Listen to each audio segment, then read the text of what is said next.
did see her on the call. Let me go check that. Maybe she's muted. She is muted. There she is. If you hear me now. Yeah. Okay. Oh, that's a weird video. I'll change the video. Okay. Ms. Fallon, Here. Mr. DePula, Aldermore, and Mr. Stein are excused. All right, thank you. Can I get a motion to approve the minutes of August 9th, 2021? I'll move. Can I get a second? Second? Were there any edits or comments on those minutes? Okay, if not, all in favor, say aye. Aye. Aye. Anyone opposed, indicate by saying nay. Minutes passed. Item 4 is appearances. Do we have any appearances this evening, Doug? I don't believe so. We could check. Anyone here for a public appearance this evening? I think they're all on mute. Okay. And then we'll move on to number 5, unfinished business. This is a public hearing on request by One City Schools for approval of modifications to the approved zoning permit at 1707 West Broadway, case number 2-010-2021. Would the applicant like to present? Yes, David Steffen here, Chief Operating Officer at One City Schools. It's nice to be with you all again this evening. I hope everybody's been well. Tonight, we're asking for you want me to, sorry, I hate to interrupt. You want me to try to project while you're talking? Yeah, if you could share the screen and put the images up, that'd be fantastic. Oh, host has disabled participant screen sharing.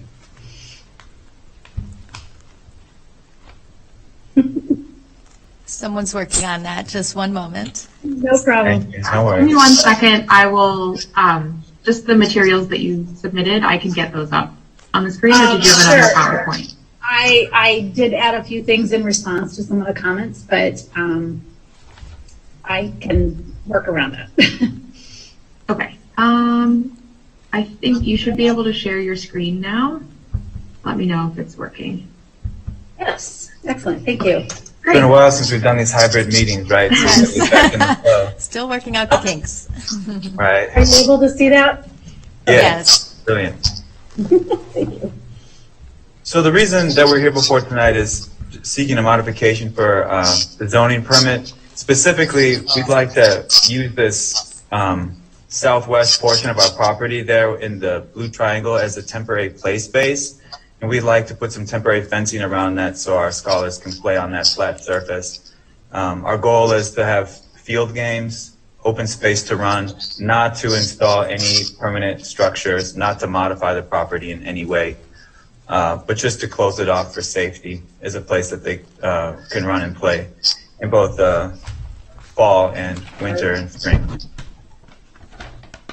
The idea that we have is for our students to come out the front door. You can see the walking path there dotted in blue to be escorted. We have 2 teachers escorting students out, each class out each time, and then to walk across the mouth of those driveways. In the winter, we'll have to shovel that area as well. And that way they can see any traffic that's coming their way before they would cross the street. And of course, they would be escorted with teachers the entire time. There'd be a fence, an opening the fence on the north end and also on the south end for egress. And this would be a place where students could play with more of a passive supervision rather than active hands-on supervision at all times.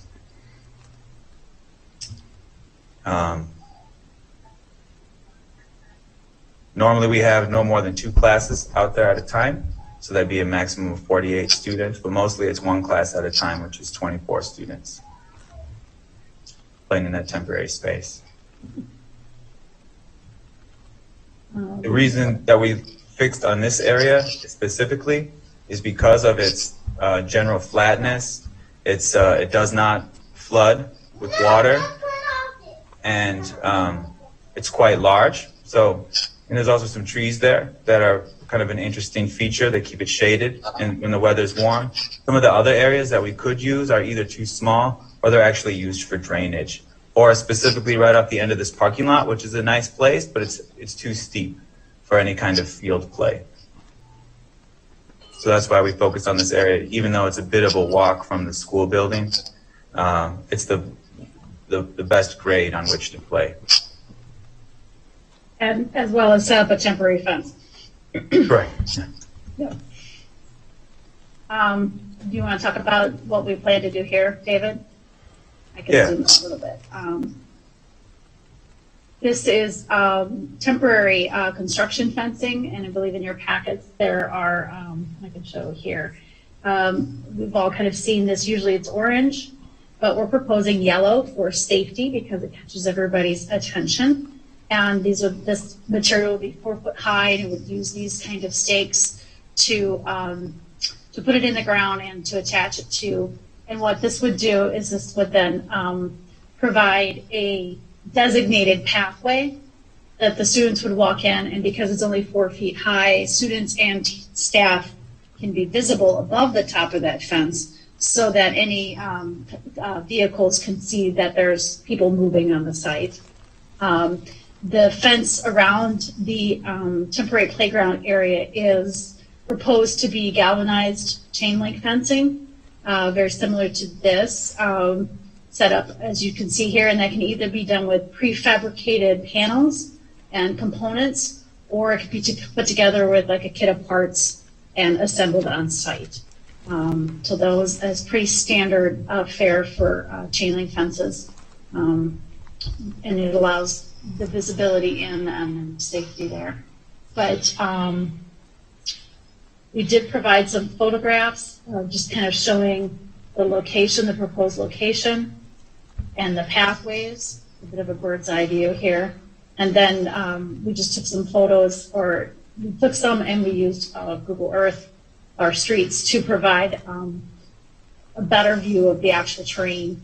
So this would be representative of that construction fence, the plastic 4 foot safety fencing. And then on the next page is just a few more, a continuation of this.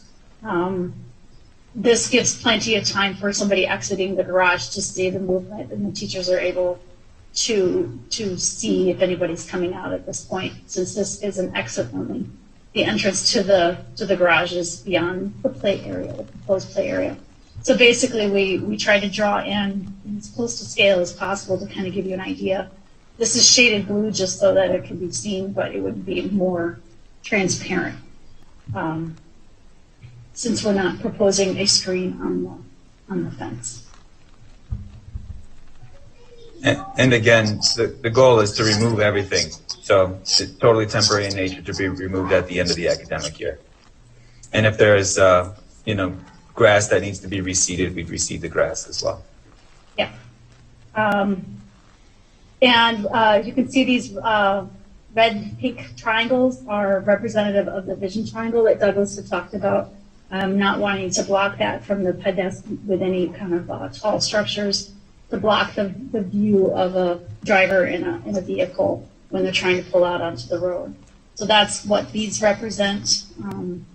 And because this is kind of hatched already and it's only really one lane out and really only turning right. I mean, they could turn left to go back in the garage, but more than likely 90% of the traffic would be turning right out of this area. So that allows them opportunity to see anything coming here in students. The yellow is representative of existing light fixtures, because that was a comment in the staff report. So these are existing, and then there would be some ambient light from inside the parking structure of the lights that would be there. And plus there are 4 lights on poles on the top level of the parking structure that would provide some additional light. But in talking with David this morning, it's probably during the winter months when it does get dark early, because there isn't any permanent perimeter lighting, they would probably opt for indoor play if it was determined to be too dark to play outside. That's right. That's what we did last year. Our school day ends at 4:30, so right around twilight in the wintertime. There's an after-school program. It could go to 5 o'clock, but at that time, we're not usually playing outside. So that is the information we have provided. Do you have anything else to add, David? No. Okay. I did have one request. I did notice in the staff report that it said that the fencing would need to be removed by July 31st.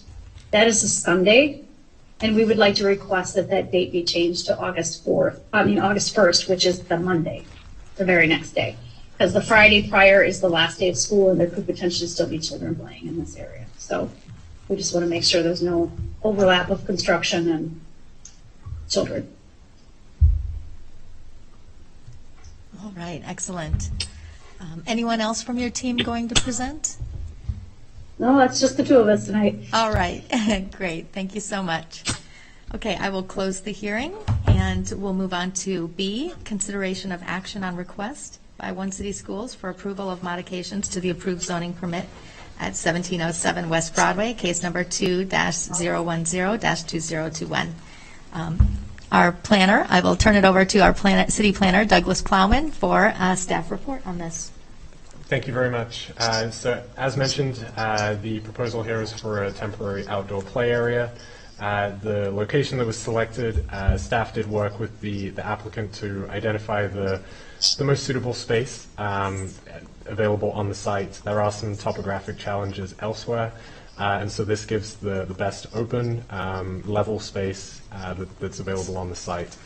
The reason for bringing this back was just the departure from the approved zoning permit, specifically the scale, the access, and the location of the improvements. I just wanted it to be seen by the commission, and so if there are any concerns, they can be addressed. Specifically, staff that feels that the location is appropriate. A couple items to discuss. The applicant has already addressed the materials, but specifically the suitability of those, specifically the fencing. Recommend landscaping repair, as was already mentioned, reseeding or repair of any areas once the fence is removed. I will say the date was more symbolic. I have no issue with August 1st if that is agreeable to the commission. And also just the path and access to the playground for the students and how the safety of that can be managed. With that, staff recommends approval with the conditions as stated, possibly with that one modification, but with the 4 conditions as recommended in the staff report. Thank you. All right, thank you, Doug. Okay, we'll move to Plan Commission discussion. Corinne, would you like to start? Sure. Sorry, I had to find my mouse. I had just a couple of questions. Do you have to remove any trees in order to get the rectangle that you want? Okay. No. In fact, we'd be going around some trees. Oh, you include them in? Okay. Yeah.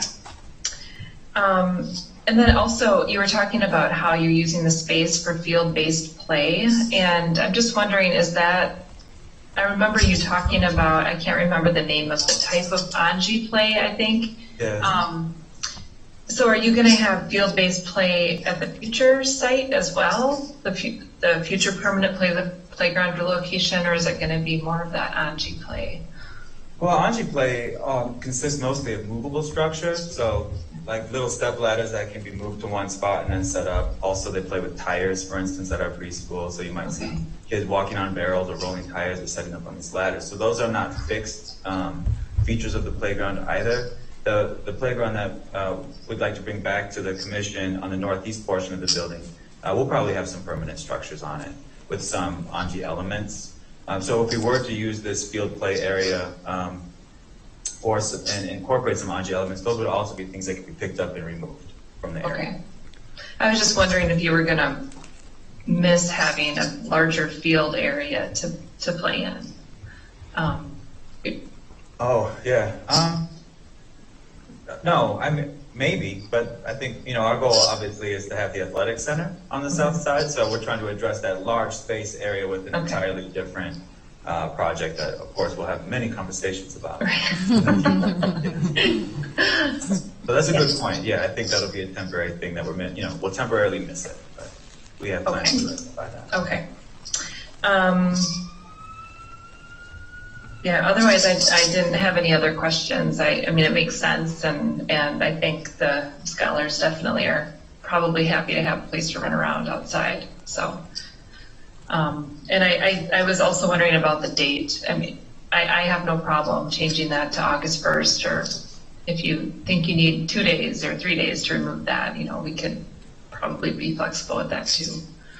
Okay, thank you. Okay, thank you, Corinne. Brian?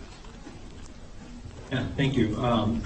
So I also agree. I'll start with the easy one, the date. Like, I'd be happy to move that to August 15th, give plenty of time. The wrap up of the school year is not always an easy thing, so this should not be a rush thing to rip stakes out. Just get it done, and I think August 15th or something like that, we could probably accommodate. The one part that I was initially a little concerned with was the snow fencing or safety fencing, and just the aesthetics of that. But after I thought about it a little bit more, and when it was shown kind of on a larger diagram, and especially when it was kind of comboed with the idea of like, yeah, we're gonna have to shovel a path through. I've worked in plenty of elementary and middle schools to know that if you don't have a designated fence with a shovel pathway, you will have kids going every which way. So I think I appreciate the snow fence, even though I'm not a big fan of it. But I think for a year we can handle it. Other than that, I think this is a great solution to a temporary problem. And I agree with Corinne that, like, if there still is a temporary period of time before a larger complex for some larger open space, please reconsider. And if we need to come back to this and relook at this space, we want to make sure that your scholars have access to whatever they need for outdoor space. Thank you. It's appreciated. Thank you. Chris? Okay. A couple comments. I agree with the date, and I think if you're ending school the very end of July, I don't think 1 day is enough to pull all this out. I do have an issue with the temporary snow fence. I have quite a bit of experience with it. We use it on construction sites. It doesn't last. It takes a lot of maintenance. And quite honestly, your cheapest solution here is have a temporary fence put up for the entire piece. I'm sure your contractor Findorf uses it all the time. We rarely put up snow fence on construction sites anymore just because of the maintenance and how it's always coming down. The temporary fence, they'll come in, they'll drive your posts, put your chain link up, or they'll do it cheaper than you can probably buy the materials. And there's a number of companies, like I said, that do that. And I would suggest that you do that for your playground area and for your paths. And then you'll have something that will actually last through the winter. Question on the northern of the two driveway crossings. Why do you come closer to the ring road and then back out again? Why don't you just cross like you did on the southern one? And so you don't get into that vision triangle.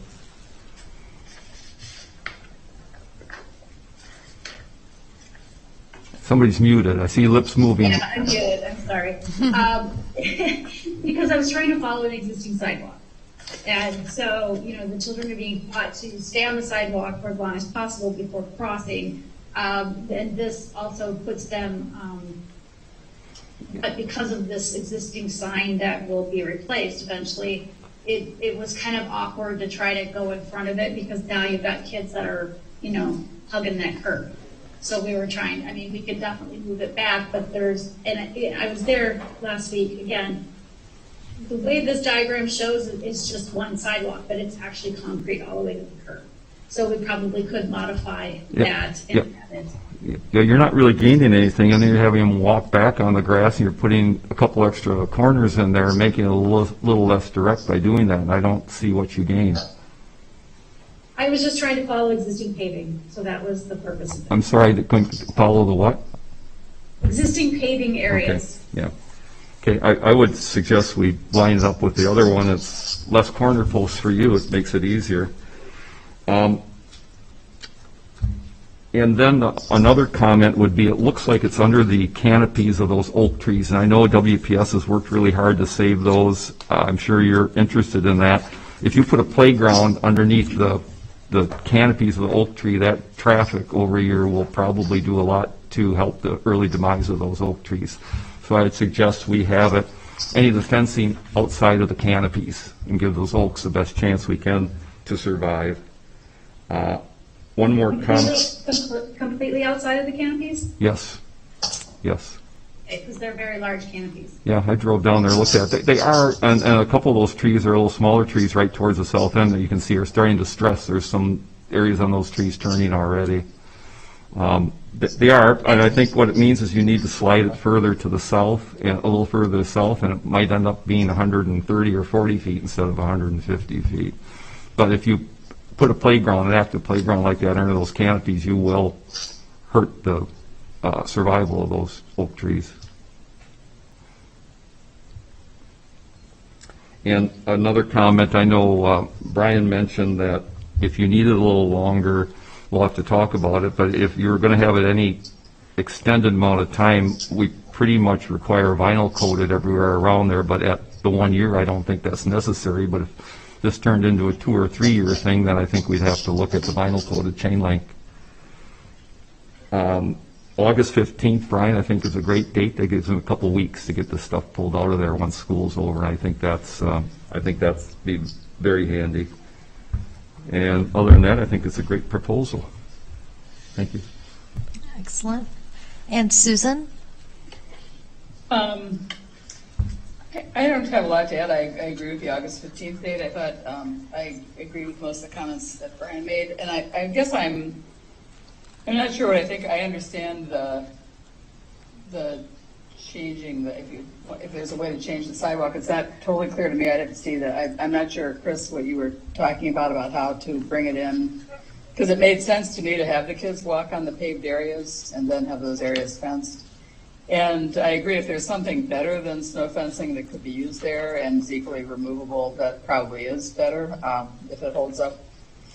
And I guess I wondered, given that they're not disrupting the turf, and given that kids play in wooded areas all the time, you really think that kids just playing in that area would, I guess the questioning the damage to the trees, how concerned we should be about that? So maybe that's more a question for Chris to follow up. And then if you could make it more clear to me what the alternative walking path was that was being proposed, that would be helpful. I think I'm showing, maybe not, hang on, sorry. I thought I was showing my screen again. Okay. I think this is where Chris is talking about, so instead of coming down here and coming across. Oh, I see, coming across. Or he sort of hatched, Got it. coming here. Yeah, okay. Yeah, and that might be better. I guess I don't feel like with that level of fencing that it's going to be a problem visually for driving, but that's something that could be considered, I guess. Otherwise, I have no concerns. I think it's great, and I do understand that it's temporary, and I also understand that you might ultimately want more play area than that. But we're talking 1 school year, and I think it's a good compromise kind of plan. So no concerns, other than if we have more information on the tree situation. Did you want to address that? I've worked around a lot of oak trees, and every expert I've worked with says the same thing: stay out of the drip line on every project we've ever done. And these are very mature oaks, and they will probably stress out with that. You don't think about it, but it's a lot of compaction with kids playing in it all the time. And you got to go down there and look at it. It's not a huge deal, but I absolutely would stay out of the tree canopies if we want to try to save those trees. These are the trees he's talking about here.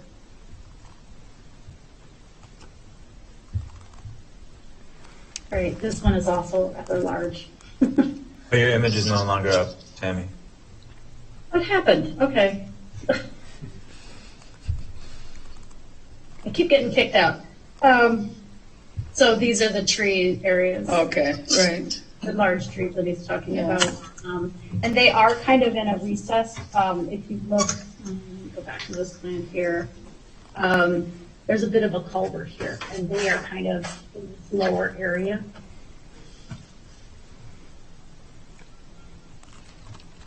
Okay. Yeah, that area actually was when WPS built, they tried to save the grade without changing the grade at all, and they built the walls around there, and they left the oak trees there and around the canopies, and they had to put that culvert in to drain that area as they were filling everything else. So that was part of the design when they originally built that parking ramp. David and Tammy, does that sound doable for you? Make an adjustment there to kind of give those trees more buffer? Well, without having the technical expertise, I can speak, as far as for us, yeah, so if it's technically doable, then yeah. Would you guys have an issue if we went a little wider and a little less long? No. If we were to kind of go, are you still seeing my screen? Yeah. On the draw. No, that's a very flat area. I don't think Yeah, there'd be any so if issue we going did on. something more like this, just make that a little fatter and more red. You could probably even go a little further to the south. Oh, yeah. You'll I'm be- just trying to kind of stay away from this a little bit.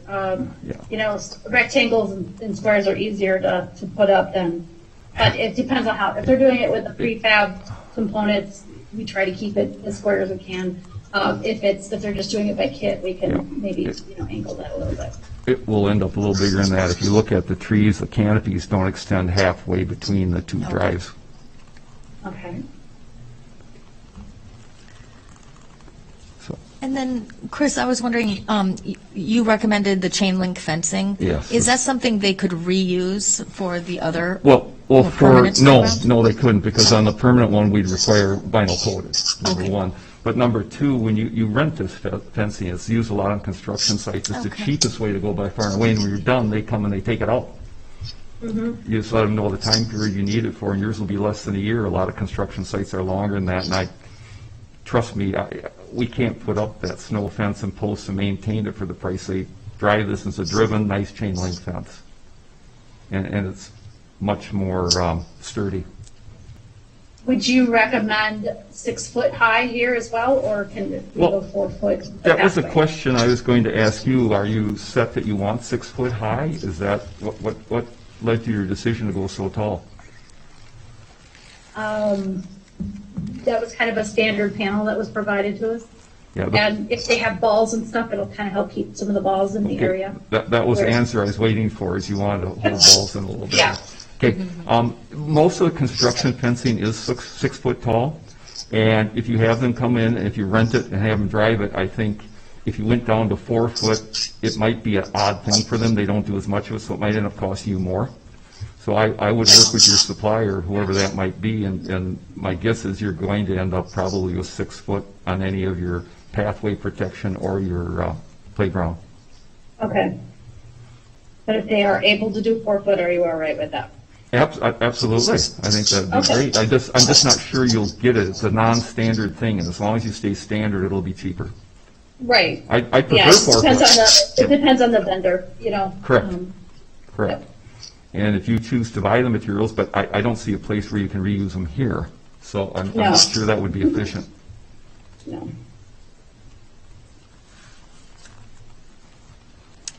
Do any other commissioners have any other comments or questions?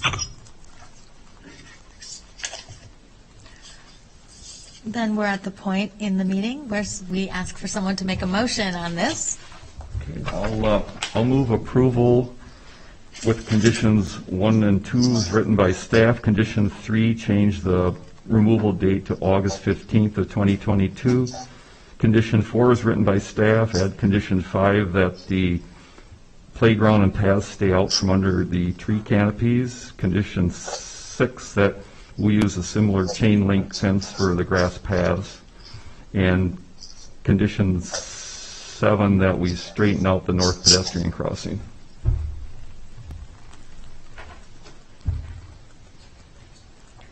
I'll second it. Okay, thanks, Brian. Okay, so with the second, does applicant have any questions about the conditions? No, They're clear. Thank you. Okay, and as far as the final configuration, I think we've made it clear, it's just meet the plant, meet Doug out there, take a look at where this fits in for you, keep it out of the tree canopies with your paths and your playground, and if the shape's a little different than what we saw, I don't think anybody here tonight has an issue with that. Awesome, thank you. Question for Chris. Condition number 1 was specifications for the 6-foot fencing. Would you suggest just striking 6 foot from the? Well, the applicant wants 6-foot fencing. Okay. So what the question would be is if they find 4 foot or 6 foot for the path, I think you just leave it in the record that the plan commission's fine either way. Okay. Sounds good. But I believe you want the 6 foot, am I right?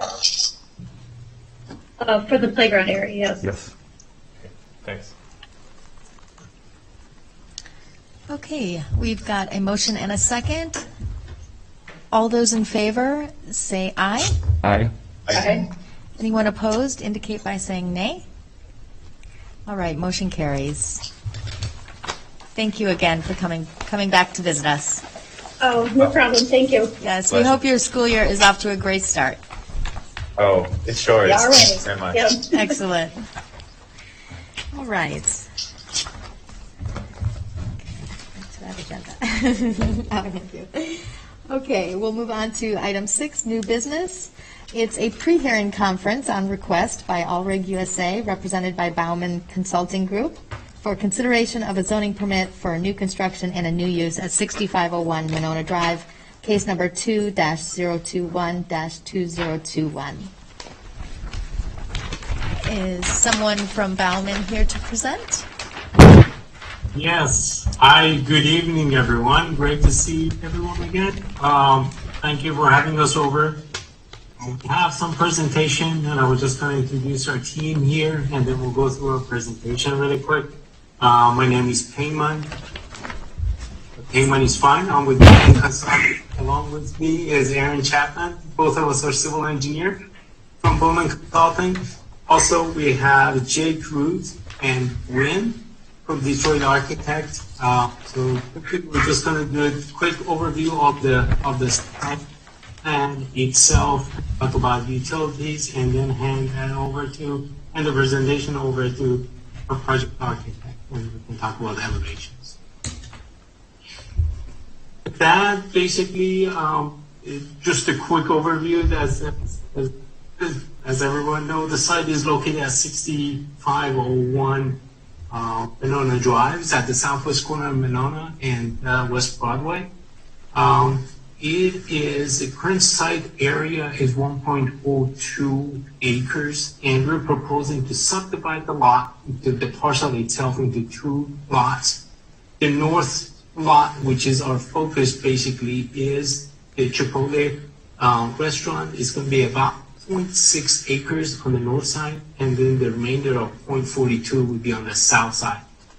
And that would be a future medical cleaning. At the moment, we don't have any prospect for that side, so we'll basically stay focused on the north side.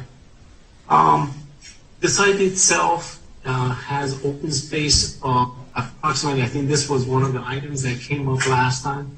We're approximately at 20, actually, is there a way I can share my screen? Make that maybe a little bit better, if that's okay with everyone. And I can point out. Let's see if I can do that. Does this work out? Yes. Okay, excellent. All right, so basically, this may make it a little easier. So on the north side, lot 1, we call it, open space. One of the items that came up last time was they're at 27.4 on the open space on the north side, and about 48.2 on the south side, for a total of average of about 36%. For the access to the site, we're anticipating to maintain the existing drive off of River Place. The drive is actually within a 30 feet wide access easement, so that will remain the same. And then we're proposing a 24 feet wide access easement to basically access both lots. And this will be shared access between lot 1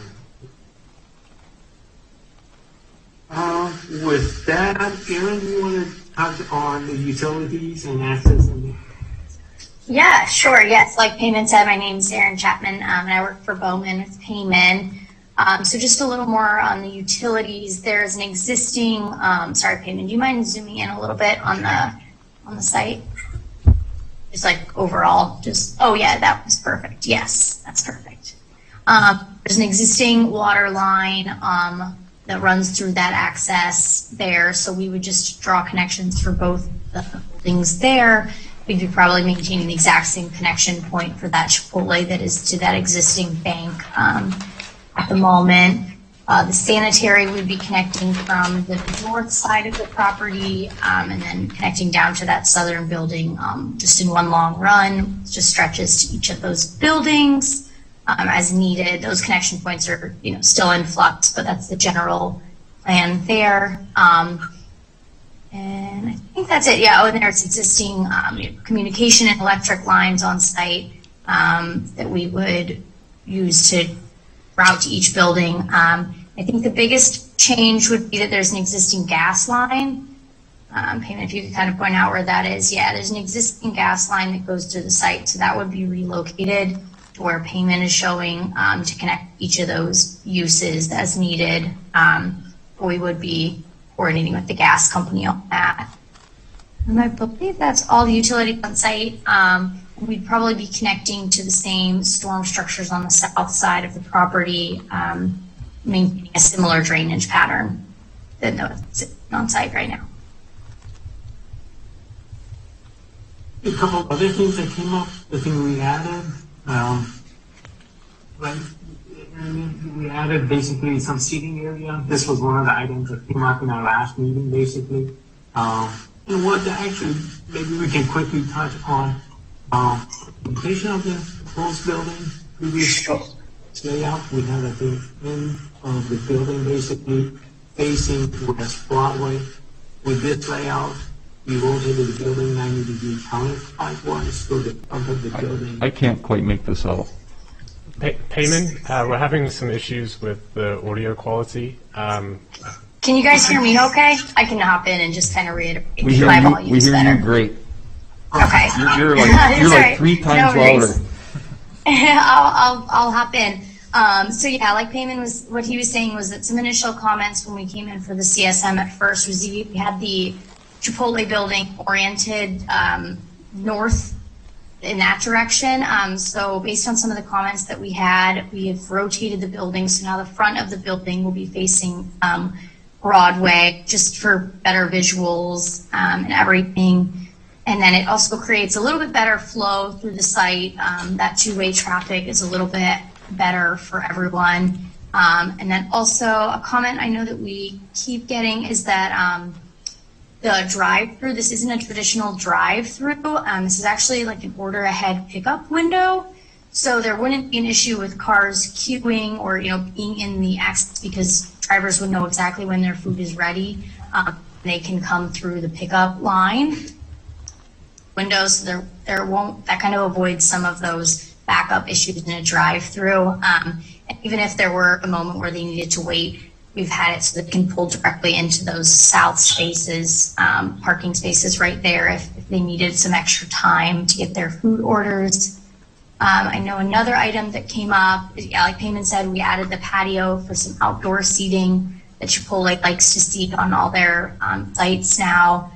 That should be a nice visual from the road, provide some landscaping along the whole property line. And I think one of the other major things that we changed was the dumpster location. It was a concern with Chipotle that the dumpster was pretty far from the building. So we kind of landed on this site location just for safety of the employees, close to the trash can without having to cross too much traffic.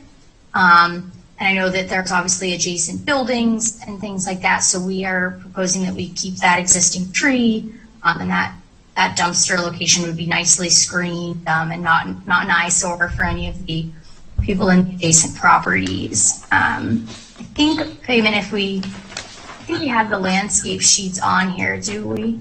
Yes. So if you can see something similar to that, just to kind of make that look nicer around there.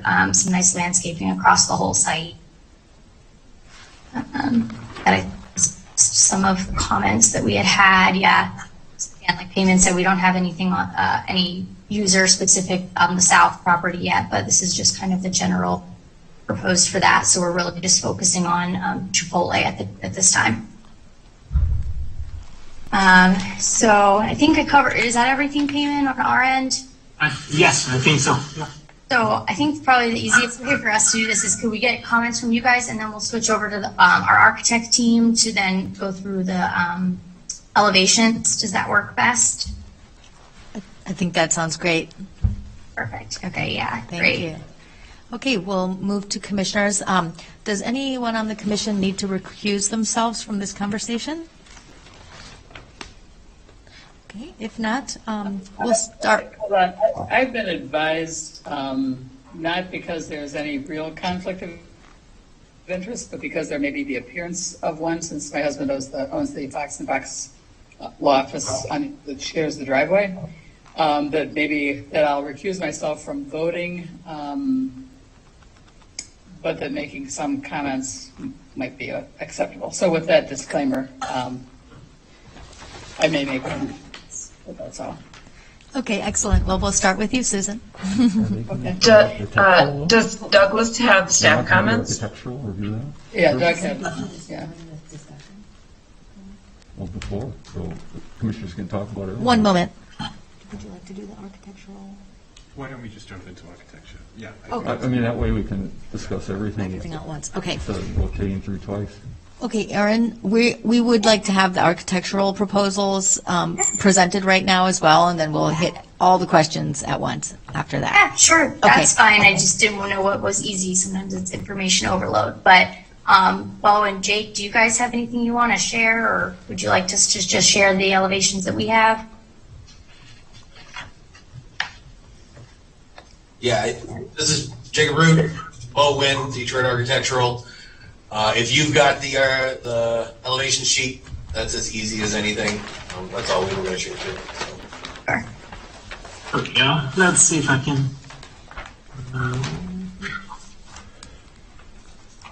Jake, is this the one? That's the current sheet, yes. Okay, perfect. Okay. Can you hear me okay back here? I have half a voice here today.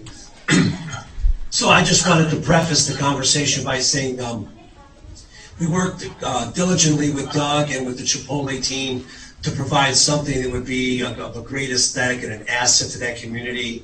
We understand that that corridor is probably the best corridor, the most visible corridor, most recognized corridor in that area. So we really wanted to provide a building that would complement all the adjacent architecture and would coincide in that flavor. So just so you know, Chipotle, I don't want to say they took concessions, but they were willing to relent on a lot of their brand ID components and elements that they typically would have.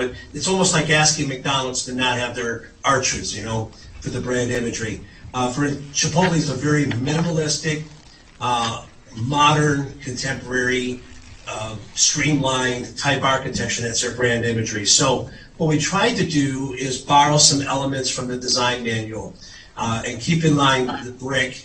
Most Chipotles that you're going to see are almost all plaster stucco look and very large spans of windows. So we tried to incorporate the brick along with the lap siding and some shingle. And also the biggest, I think, element was to provide sloped roof. So we tried to work that all in. So I'll work from the ground up. There you go. Pull up, go ahead and pull up. There's that main corner tower that would be on the northeast corner. So that's going to be the most visible element with the Chipotle logo there. So we tried to get an arcade or an archway. And typically Chipotle would just put large pieces of glazing in those openings. And we went ahead and put some vertical mullions, and at the top of those openings, we even broke it up a little bit more, just to give it a little bit of old school flavor. And then from there up, we just kind of kept the belt line, the bottom line of all the brick, sconce lighting, glass, and then from there we worked up with horizontal lap siding. Everything, of course, all in earth tones. And then at the top of each elevation, of course, a frieze board and a fascia, and then some type of, I think they depicted metal siding. They'd like to do a metal siding here if it pleases the commission. They would like, in lieu of just regular shingles. I think it's a little bit more of a hardy material. It's going to last a lot longer, not have to be replaced every 20 or so years. And but they just wanted that longevity to it, and they like the crisp look that metal siding is. Let me explain something. If you can pull to the drive-through side, it's a little bit. They have what's called a feature wall.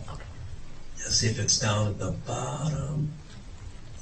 Yeah, right there at the pickup window, you see to the left. It's a really cool brick detail.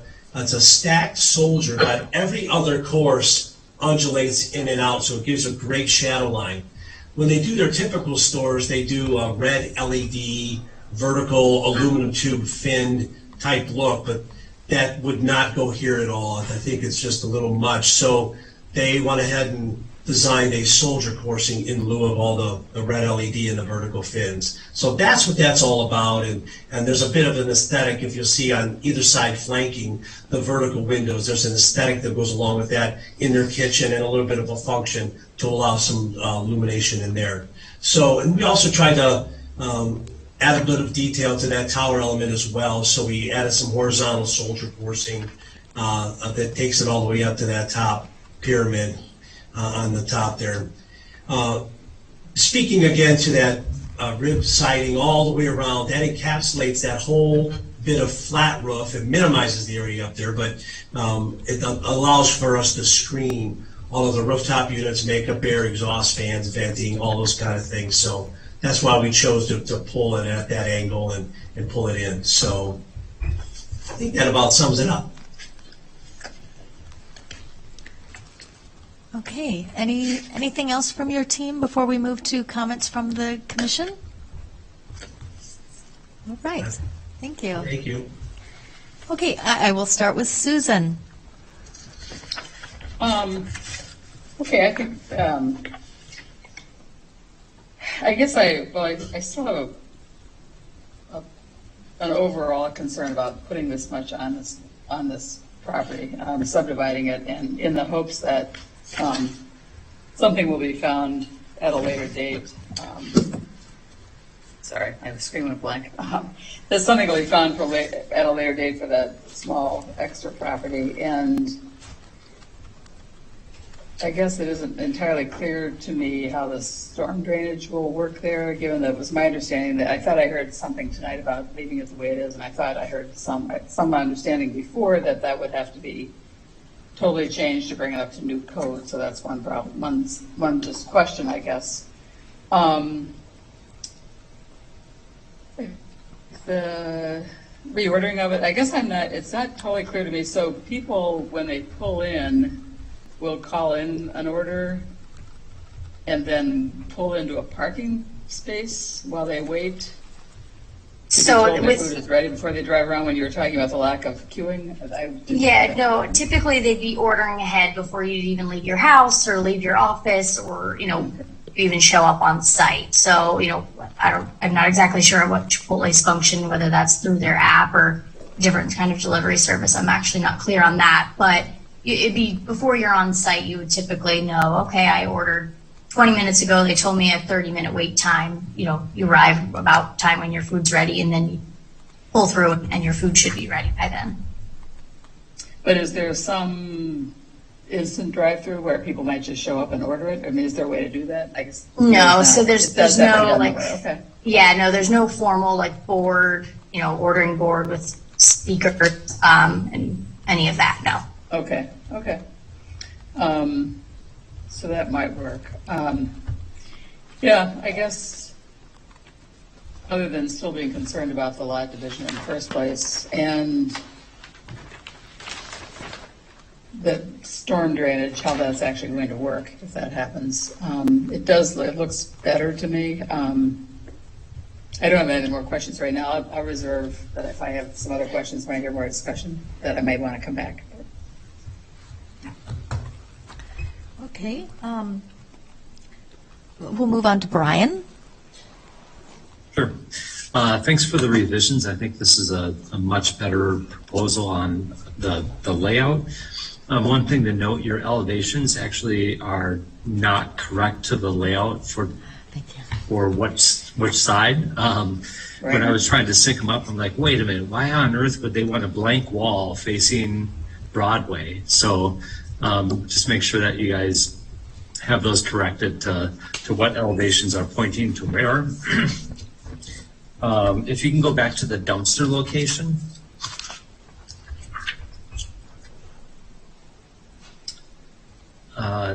Although this has an ease of access for dumpster, I'm not sure although it's screened from the drive-through, it's not screened from the entry. And I'm wondering if the location all the way at the end of that drive aisle, and maybe that's where it was last time. No, there, yes. I'm wondering if that might be a better location to keep it out of the drive aisle of the shared drive access. We all know that dumpster enclosures look great the first year you put them in, and then they don't look so hot. Even though we want you to make sure you keep it up, it might be better tucked off to that side. Let's see.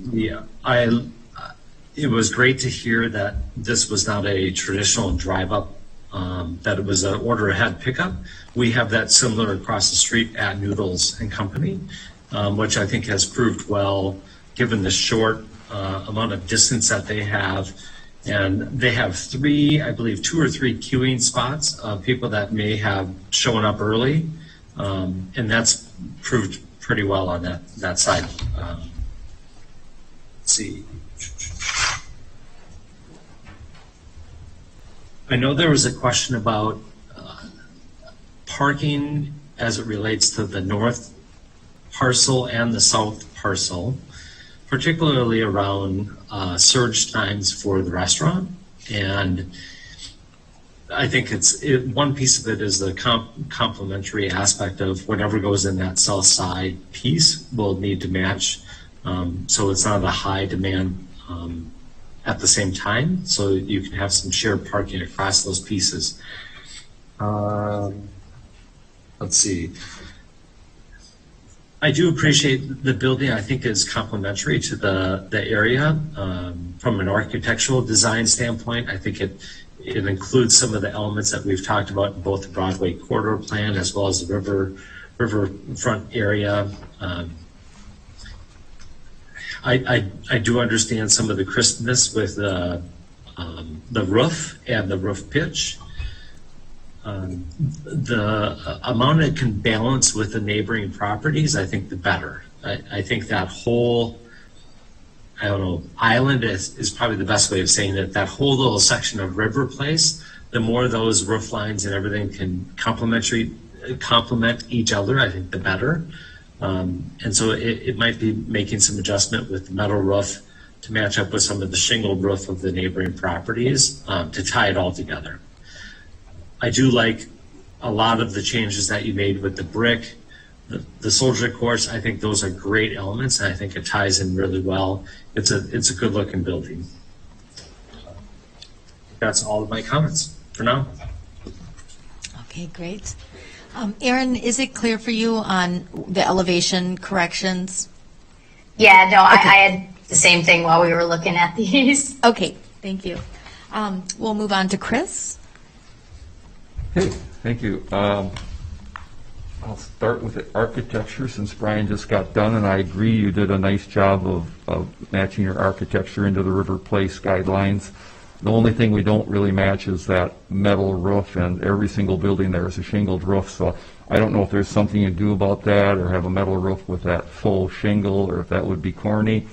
The only other item I'd say is take maybe a look at your overhang. If a soffit could be extended just a tad more to get that River Place kind of feel to that roof. Take a look and see if it's practical.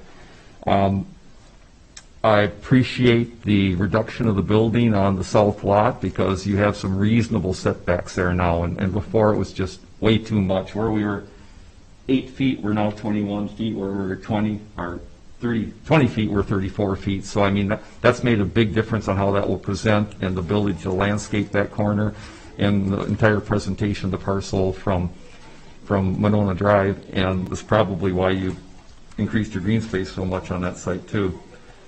Speaking of landscaping, you have exceeded the points, which is terrific. We told you on such a high-profile corner, definitely exceed the points, and then if you're substandard on any green space, that would be even more. And one thing I would mention is those ash trees that you're going to save. The one on the southwest corner is about dead. No, that one's pretty much dead if you look at it. I'm sure that has the emerald ash borer in it right now.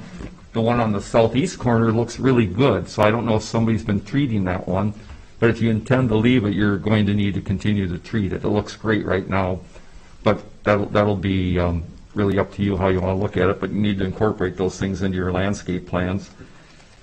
Stormwater, Susan talked about, this will be considered a redevelopment. There are new standards in Dane County from when this original project was put in, and with a redevelopment you have to meet the new standards, so it'll take a lot more than just tying into an inlet and letting the water go. There's certain requirements. I don't know if you've looked into them yet as far as water quality. No, yeah, and I apologize. I think I didn't say that clearly. I just meant the drainage patterns. It'd all be going the same direction and eventually ending up the same way. We haven't, designed any of the on-site stormwater management, but we would definitely be meeting all of the requirements as they are now. Yeah, I think there'll be a 40% TSS reduction. There'll be faithfully passing the 100-year event. It might have changed to the 200-year event by now. I don't know if Dane County, they are redoing their ordinance. It might even be a little larger event to safely pass. Certainly, most of the site now just drains down to that southwest corner, but how you're going to pass that water from the Chipotle site down to the medical site without just having everything go overland would be interesting to find out too. So, I mean, we really have not much to talk about right now on stormwater other than there's going to be some requirements for that.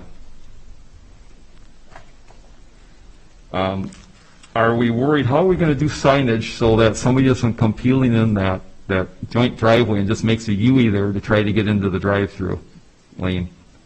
Yeah. I can see people coming in late at night with their order and just swinging it wide and trying to make it right in. So I'm not sure what thought you've given that or how we direct people to go around the correct way. Something to maybe give some thought to. I agree with the previous comments. I think it should almost be designated. I know other fast food franchises have that those southeast 3 stalls that you keep hovering over for, yes, thank you, for someone to wait for their pickup. There should almost be some designated stalls there. Keep the people that are coming in. If somebody doesn't order on an app, they have to come inside, correct? They just come inside and place their order and wait for it. So I think we probably should look at some designation. Otherwise, you're going to be backed up, and you don't want that. I'm sure as a franchise, you want to get the people through there and out of that drive-through. I just confirming, all your mechanicals are on the roof then and screened by that full roof? That is correct, yes. Okay, thank you. And I think, again, you've done a good job of having the look of the full roofs, which is asked for at River Place, but still with your full roof, and then screening some mechanicals in there. I think by having those full roofs on your 2 tower elements, I think that really helps a lot. So, again, I think that's a good job with architecture. And that's all the notes I have down here for now. Thank you. Okay, and Corinne? Good evening. I agree with much of what's been said already. It looks much better. It makes more sense as well. I really like the addition of the patio and the connection to the sidewalk.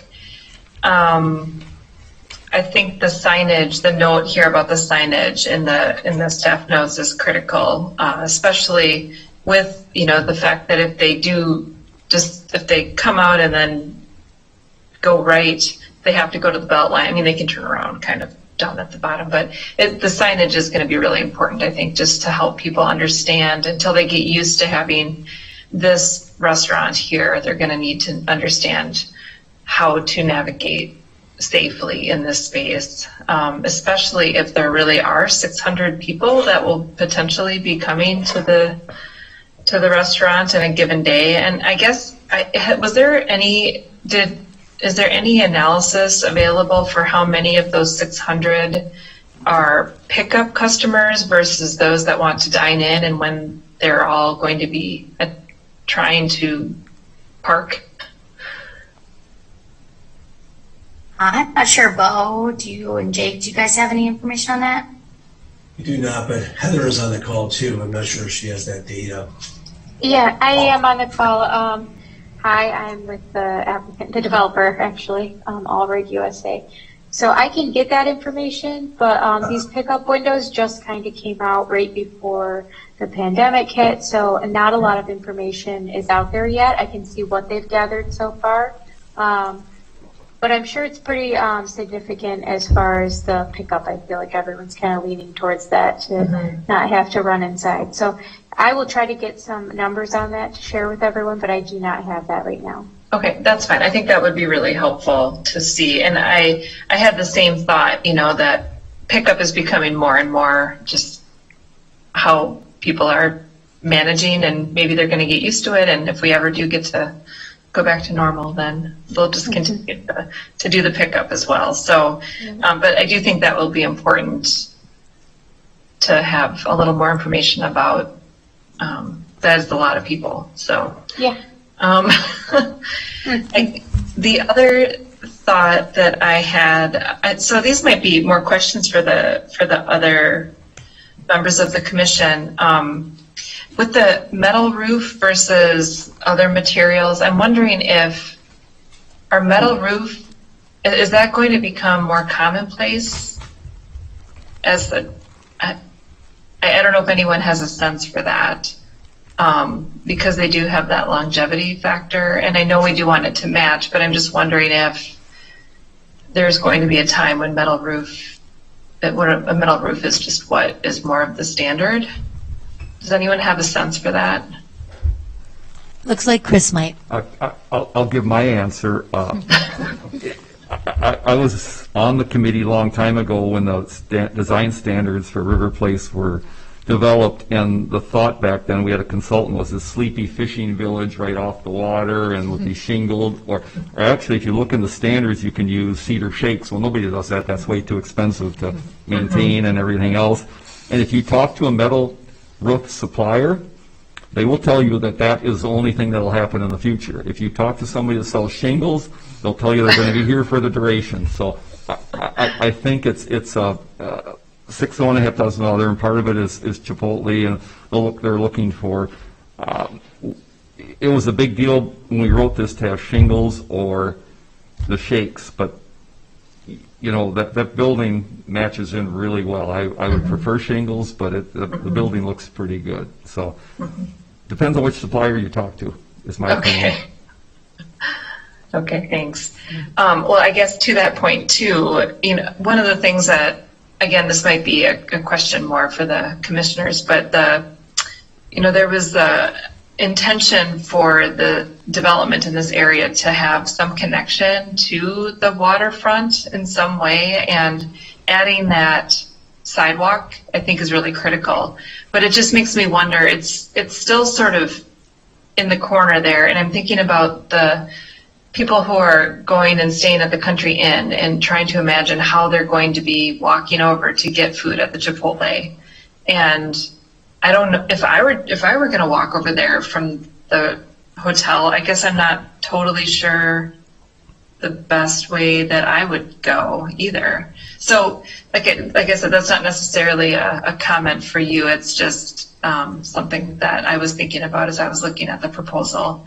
But I do really like the addition of the sidewalk, because that does give, if someone wanted to, they could go and get the food, and they could walk down and find the boardwalk and go walk down and sit and have, their food down there, or go down to the park and eat down at the park. So I like that a lot. So thanks for adding that in. I think that's it. All in all, it's improved, and I think it looks great. Okay, great. I think overall, oh, Chris has one comment. Just to comment, Corinne, on your last statement, I agree with, it'd be nice to get down there, but when the city of Monona did the development with Monona Drive right there, it was a conscious decision not to put in sidewalks there, because at that point we felt we didn't want people walking next to County Road. We thought we'd rather have them on the interior. So at this point in time, could we require them to put a sidewalk along there with this zoning application? We absolutely could, but it would go nowhere.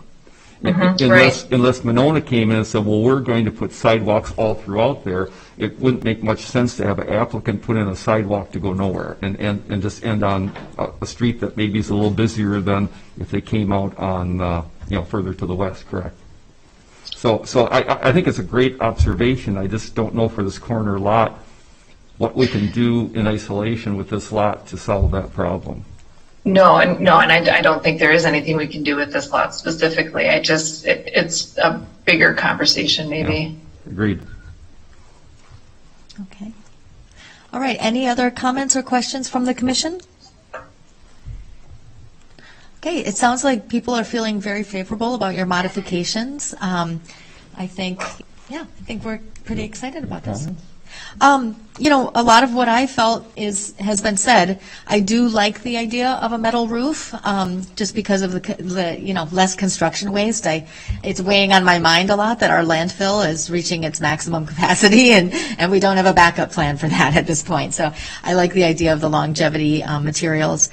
One thing I was wondering, the building you're proposing to raise seems like it's still in pretty good condition. I don't know if you might consider reaching out to our local store, Habitat Restore, and asking them if they would be interested in going through and picking out anything that might be of use. That would just be a suggestion, certainly not a requirement, but they might find that to be very useful and helpful.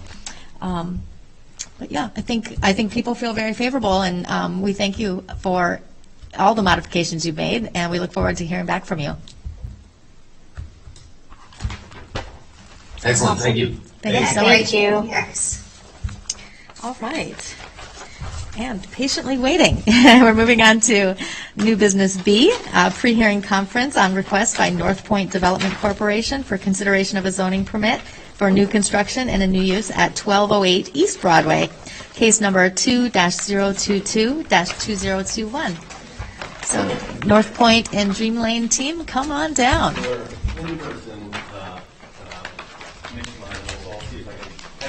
Into the Zoom. This way, maybe I can click through. Okay, with your presentation? Yeah. You're thinking? Okay. So, let's see if I can just give me a second. Oh, there's a lot of stuff up here. Well, we'll take a minute to you get settled and see what you can do there.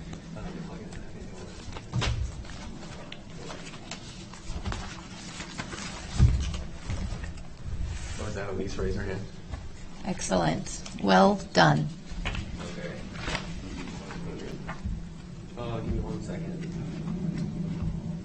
Where it gets difficult because you can't see it. There we go. All right. That looks like it's going to fall off. And then we'll just click it. Okay. Hello. Hello. I'm Sean O'Brien, and this is Lane Manning. And we're representing North Point and Dream Lane Real Estate, and we're here to just get your feedback on a housing proposal that we'd like to, turn in for a zoning application in the coming months for a site on Broadway. And so this is going to be really tricky. So I'll do a little bit about North Point first, and then I'll let Lane introduce himself as well. Is that a little echo? So again, my name is Sean O'Brien. Thank you for having us here. I joined North Point Development about 2 years ago.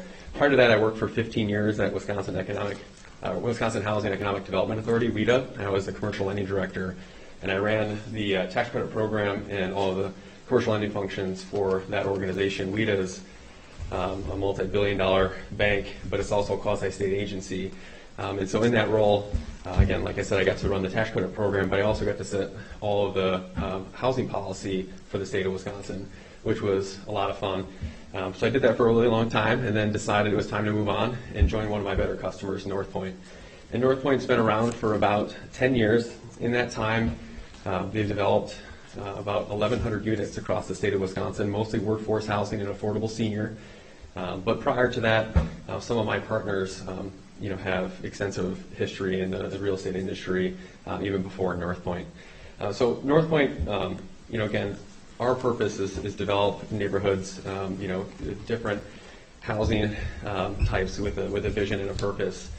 And we do like to incorporate the community's feedback. We like to talk to the community, really get an understanding of where do they think housing is needed, where is a good fit, and what do you like or don't like about our ideas. And obviously we have to start somewhere to get the discussion going, so our hope is to do that this evening. Again, North Point is made up of three principals, myself, Cal Schultz, and Andy Dumke. Cal and Andy both live in Oshkosh, and so when I joined North Point, I kind of brought them down as this Dane County region. We have a couple of projects that are currently in the works in the Dane County area. Oop, not too far. I'll stop there. A couple of projects are currently in the works in the Dane County area. One, we're under construction in Fitchburg for a project called Limerick, which is a 127-unit affordable housing development. 100 of the units are set aside for senior households, and then 27 of the units are three-bedroom townhomes. We're about to break ground in McFarland on a 49-unit development, kind of the same structure, some senior affordable and some townhomes as well. And we have additional projects on Mineral Point, the old Uno's development site. One of the things our firm is really good at is historic redevelopment, and so we actually are going to be picking up that building and moving it towards Mineral Point and building an apartment building behind it, which would be really cool. That's I don't know if you're familiar with Uno's, but it was built in the 1800s. It was an old farmhouse, and then they added on to it over time for the restaurant. So we're going to kind of bring it back down to the original farmhouse, and it's going to be pretty cool. And then we're also working on a project in Verona. So a lot's going on in Dane County. And the reason why, again, is because I'm from Dane County, lived here my whole life. Actually, one of my first jobs was in Monona. My parents owned and operated Jingles on the River. And so before I could go to my grandparents' house, they lived in McFarland, I had to go on a Friday night to Jingles on the River, crack about 1,000 eggs for the buffet breakfast that they had on Sunday. And so did all kinds of other stuff in the restaurant. And later on, I also worked at the M&I Bank on Monona Drive. So a lot of history between living in Fitchburg and McFarland, my entire life in downtown is really, this whole area of Dane County. And so it's really neat to be able to propose something in the community. And I've definitely driven by this site that we're proposing housing on for almost 30 years and kind of have seen it come along in the different uses and that sort of thing. And so I think we have a pretty nice vision of where this could go moving forward. So, sure. Lane Manning, Dreamland Real Estate. By day I sell residential real estate, but I'm really passionate about affordable housing. I sat on the Fitchburg Planning Commission for 3 years, and that's how Sean and I actually met, about that Limerick project that he was talking about. And he kind of explained the vision to me, sold it to me, and I kind of just, when my time was up at the chamber, I'm like, how do I get involved in this? Because this is very interesting to me, and I have a real passion for this, rather than just finding a neighborhood and putting the entitlement process and putting my kid's name on it, right? This is a little more impactful to me. Really excited about this site. Like you said earlier, I think I called Brian, I want to say around January, and we were just looking for sites. My role is just business development, trying to find sites to start with, because that's the key in affordable housing. And I called Brian, just looking for some other sites. Where do you guys have affordable plan? Let's talk a little bit, right? And we were kind of talking about this site again, and I was like, what do you think? And he's like, well, bring me a plan. So here we are. We have a plan to bring up and show you guys. So we're really excited about the site because I think it scores extremely well. Like Sean mentioned, we'll touch on some of the other successes that we've had in Dane County so far. We'd love to take that template and keep applying it to Monona here. Going from the real estate business, I'm literally down the street. Our office is at the corner of Flower and Monona Grove, or Monona Drive. Christy and I have actually done charitable stuff, picking up garbage in the neighborhood in the past, so it's good to see a familiar face here. So cool, that's all I got. Do you want to, okay. So this is, a couple of these slides are just areas within the state that we've developed properties. Again, in some of these pictures that we're showing, it's also some of our previous projects. I will say, I won't get too far off into the weeds, but this project here that you're seeing on your right is called the Mercantile Building. It's in Milwaukee.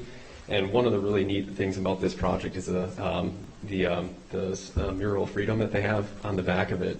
And you can see this as you drive down. I think it's I-43, and I think it's called the Mural of Hope. And one of the things that we were doing, my partners were doing when they developed this site, was they had to figure out how to keep the mural, but then get windows into the building. And so they were able to do that and meet all like the historic requirements to make that go forward. And then actually over time, I actually financed this project when I was at WIDA, and then WIDA moved into the first floor. This was well before I decided to go join North Point, by the way, but it's still a pretty cool story.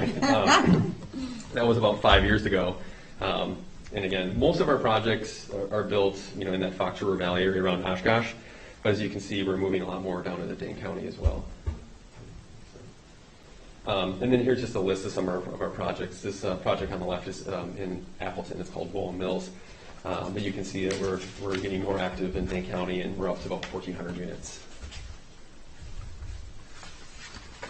And then we did want to just kind of touch base, just to give you an idea of what we're doing in Dane County. And what the developments look like. So this first project is the one in Verona. It's the Classic development. We're actually purchasing the Classic Tavern on Verona Road, and then also the Old National Bank. And so Old National decided to make an investment in that community, and they're going to take a commercial space on the first floor. But that's rendering up a project that we're doing in Verona. And then this is the UNOS project that we talked about, where we'll be picking up that old farmhouse and moving it towards Mineral Point Road and building a project behind it. As you can see, we do use a lot of sustainable materials, a lot of brick, and we also do hardy board siding, some batten board, but for the most part, we're using all sustainable materials and then using highly efficient materials on our projects as well. A lot of that, is through the Dane County Affordable Housing Fund. We usually apply to that for all of our projects. With that, they typically require things like Wisconsin Green Built Homes certification or Energy Star certification. Our project in Fitchburg and Verona will both have solar on the roof, and we would intend to do the same thing at this project as well. But yeah, we typically will do a lot of energy efficient upgrades at our properties just for the long haul. And this is the project that we are currently doing in McFarland. You can see, again, a lot of brick. The townhomes are something similar we would plan to do at the Monona site, but if you want to click through the next slide. Again, that's a shot of the apartment building in McFarland. Again, that's starting construction in about a month or so. Oh, we can start here. So we just wanted to bring up, make sure everyone was familiar with where we were planning on building. So what we're looking at is lot 4, which is, I can show just for those on the screen. We have this site under contract here. For those who are unfamiliar with the owners of this lot, these lots, they're made up of multiple family members. And so we actually have different lots under contract from different family members. So we have this site under contract, which is lot 4, and then we have lot 1 right through here under contract. And this is on East Broadway. It's right behind the Shell station and across the street from Menards. And so, again, this is an outline of our site. When we first started looking at this site, and we'll show you the original site plan that we had, but we started working with our engineer, Burbicker, who also, I think, does a lot of work for the city of Monona, and we started having discussions and working with CARP-C, and what we found was, at least for right now, when we're still working, trying to delineate and find some more maps and surveys, what we found was that the wetlands come up to this site on the east and the southeast.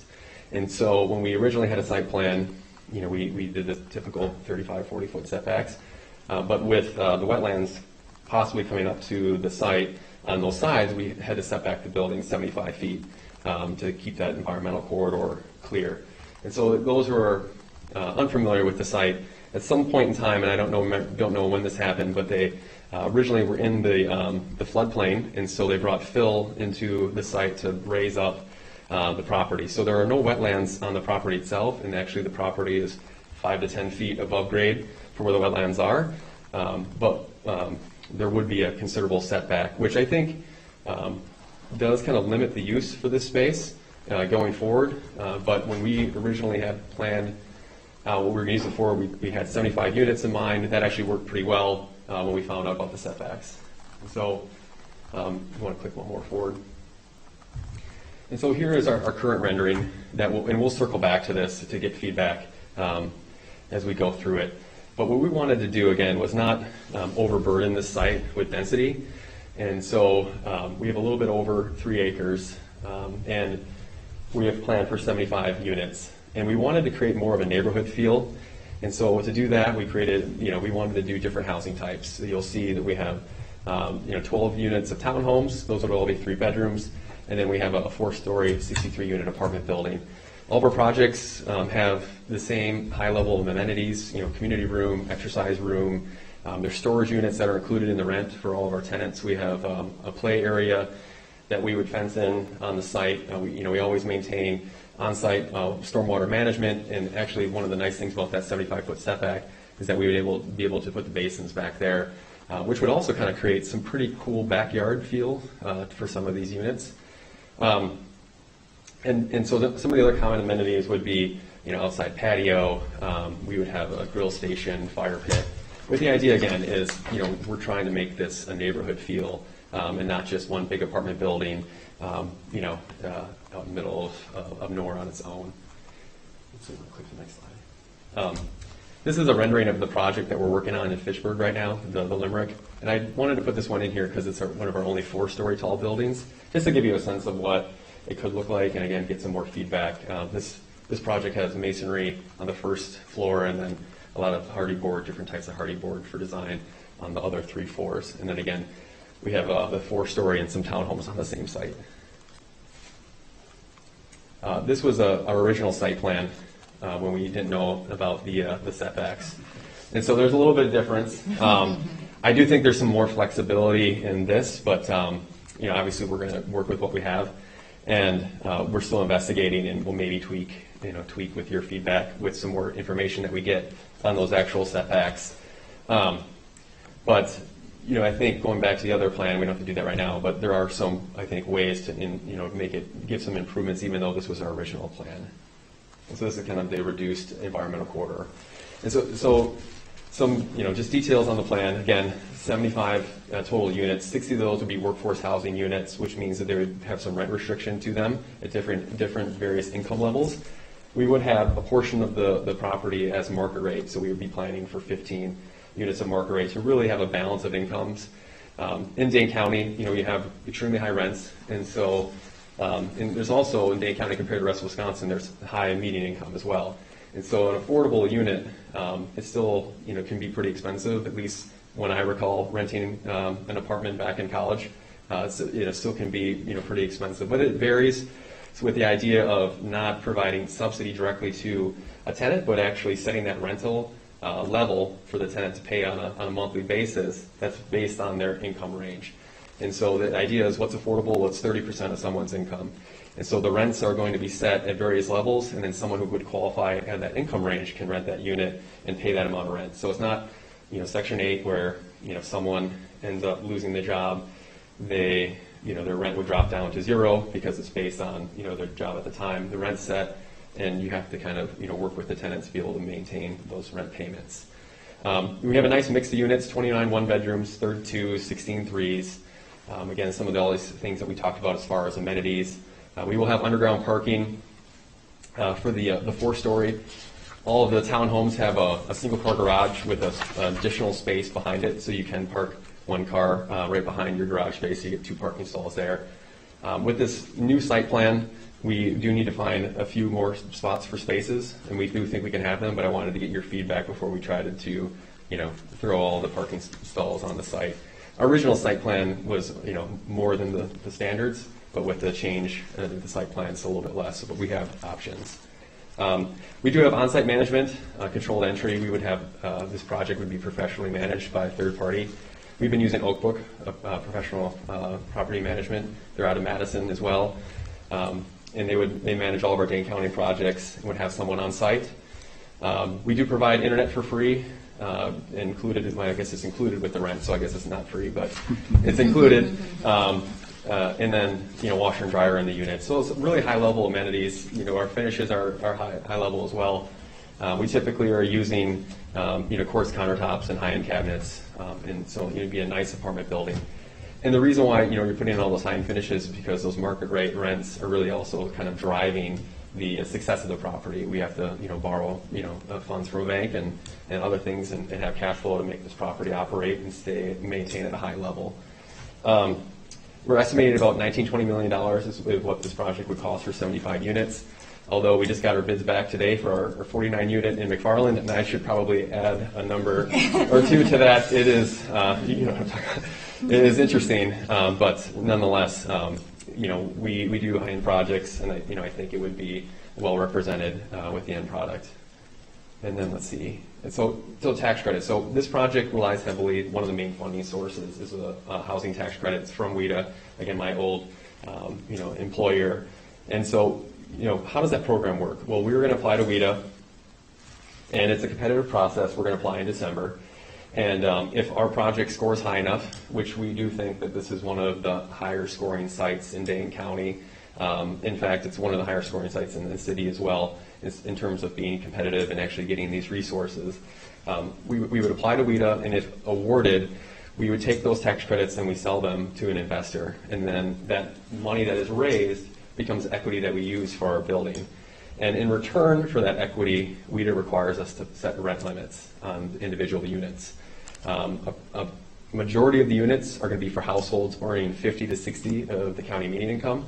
And what that means is, between $40,000 to $50,000 for a two-person household, to almost $50,000 to $60,000 for a four-person household. 20% of the units will be market rate, as we talked about, and 20% of the units will be set aside for families earning at or below 30% of the county median income that need supportive services to maintain housing.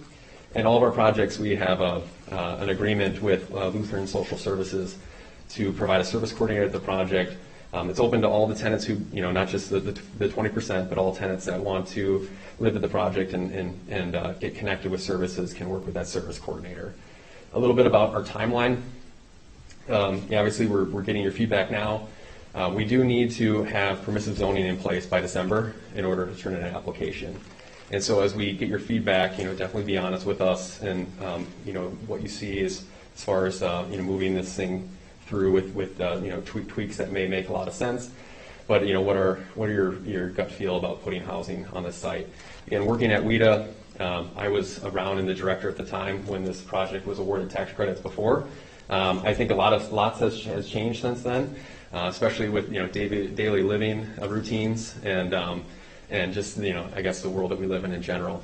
But we do want your feedback. If we were awarded tax credits, we would find out in April of next year and try to start construction sometime in the fall. We currently have an application in with the Dane County Affordable Housing Fund.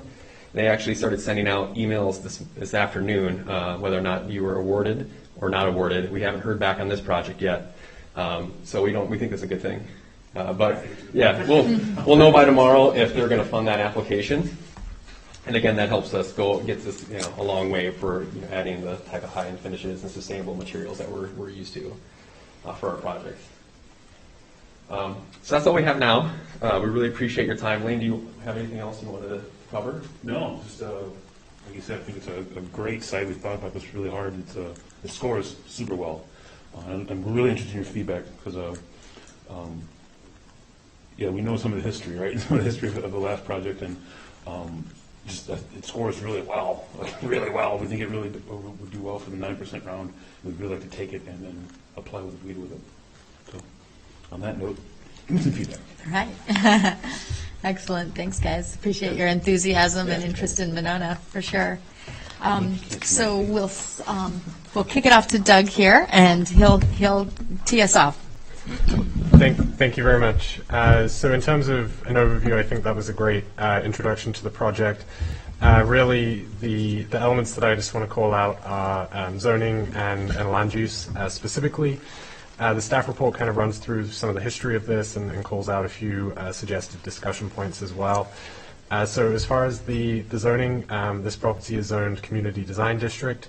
Residential is an allowable use within the CDD when part of a compatible mix of residential, commercial, industrial, or open space, which realize the goals of the open plan. Uses within the CDD should also serve regional and community needs for moderate cost housing. The future land use map in the 2016 comp plan does show this property as commercial use, which in the definition is land use used for retail, service, commercial, and office uses. But it does also discuss a need for multifamily rental housing, citing mixed-use developments that are close to commercial, institutional, and transportation options as desirable. The applicant in their letter, which is included in the packet, does recognize the future land use map classification, but also discuss some of the changes that have happened since an application last came through in 2016, most notably the CSM as well as the environmental corridors that were mentioned. So really, staff recommends sort of discussion of the project, how the potential adjacent developments may help meet the overall vision for the site, connectivity to the core of Monona, whilst also obviously providing housing options for the city. A couple other elements, site circulation, parking, stormwater were all called out in the staff report, but I think the land use and zoning and site connectivity are sort of the main points that I would look for discussion. Thank you. Okay, excellent. All right. I'm excited to hear comments as well. Let's start with Corrine.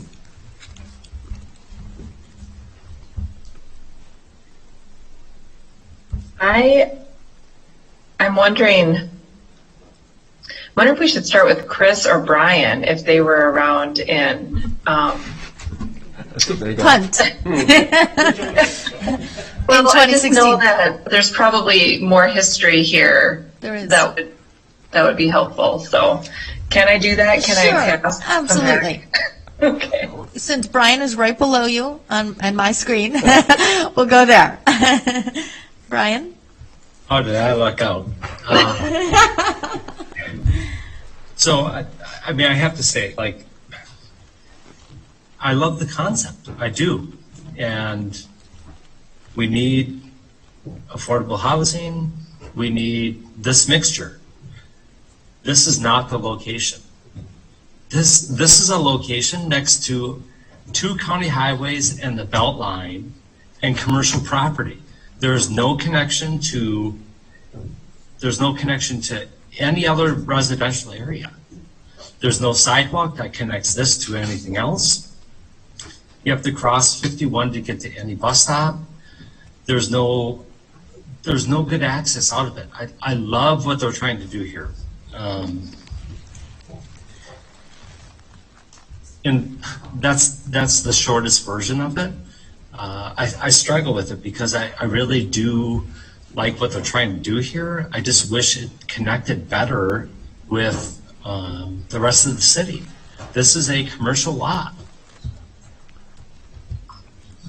I know there's a discussion about what are the other 2 lots going to incorporate, but it's not coming forward as one comprehensive piece. And even when we had that before with the hotel and other mixed use, we really struggled with residential units that were encouraging families into this location that's isolated and just a bad spot. I'll stop there for the first part of Corrine's because I have other feedback, but I'll just, that's the history piece of it in summary, unless Chris has a better way of summing that. Okay, Chris. Well, first, thanks for calling on Brian first. And yes, you summed it up pretty well. This is a tough site as far as we're concerned. It's not a great place. You talk about developing neighborhoods. There's no neighborhood here. It's like you said, there's highways there. It's difficult. We don't have transportation there. There's so many things we don't have there, and we spent months going over this before. And honestly, I was a little surprised to see it was on our agenda, only because we just went through a very similar thing with the old Chapco site. And the community came together pretty strongly and said we don't want to convert commercial space into something other than commercial space. And in that case, it was for a use that worked there. They were, Devon Storage, I think it was willing to guarantee up to $10 million increment. It was a moneymaker for the city, but the community said, no, we want to maintain our commercial base. So I'm a little surprised that less than a year after that and after the turn down before that, we're back here again talking about it. I agree with Brian. I love your energy. I love everything about it. I like your plans for it. I just think it's a bad place to stick 75 families, and we can't approve it or even look at it based on what might happen on the adjacent lots. Because when you talk about the mix, there is no mix. Right now what's before us is a pure residential development on these two lots. So I don't know where else to go other than that. I don't feel like it's a good use for this, a good location for this use. How's that? And I agree with the community that we need to conserve. We don't have any more commercial space. And Doug, when you talked about our plan from 5 years ago says we should encourage rental units. Goodness, we must have added 500 units in the last 5 years since that was written. I mean, it's not like we haven't followed the plan. I was trying to count up in my head while I was sitting here. It's got to be almost 250 at the current, the old Traceta building. What's that now? Yahara Terrace. Terrace, thank you. It's got to be, what, 1 to 200? And then we've got 2 other proposals pending or may come back to us with considerable multifamily components in areas where they're adjacent to residential and all these services. So I don't think that Monona is deficient or behind in providing new rental units. And we have quite a history of a lot of older, quite honestly, very affordable rental units. How much would a rent be on the 50%? It ranges. I would say for a 3-bedroom, you're probably looking at $1,000, $1,100, something like that. About a 1-bedroom or 2-bedroom, that's most of your units. I would say you're probably in the the $700 range for a 50% unit. And I understand too that this is a mostly commercial area. It has been built out over the last 5 years. You have the new clinic, the Mariner Clinic, the one across the street. And so, I get that it's commercial, but what also is in this area is a lot of jobs. And a lot, so walking to, WIDA does give you credit for being within a half mile from a bus stop, even though it's across. That's a horrible bus stop. Yeah, that should not be allowed as a credit. Sorry. Yeah, right. Even though it's across Stoughton Road, it is within a proximity. You're also within, less than a half mile of the grocery store and the park. But really going back to the jobs, right? So you're within walking distance of probably over 1,000 jobs that are in that area. Menards across the street and the clinics. So you look at it and say, well, with the environmental setbacks, what can you really build here?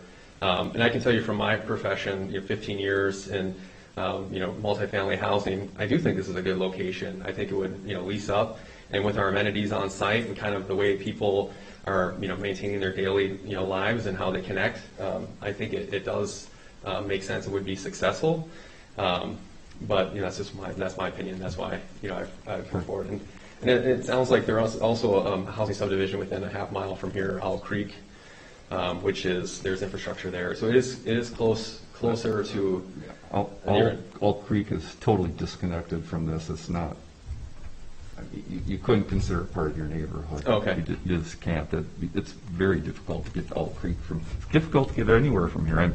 I'm same as Brian. I'm compassionate for all you're trying to do and what you're proposing. I just don't think this area works for it. You could go into the middle of any commercial area and say, well, I'll put an apartment unit here and I can walk to 1,000 jobs. That doesn't make it a really conducive place to live.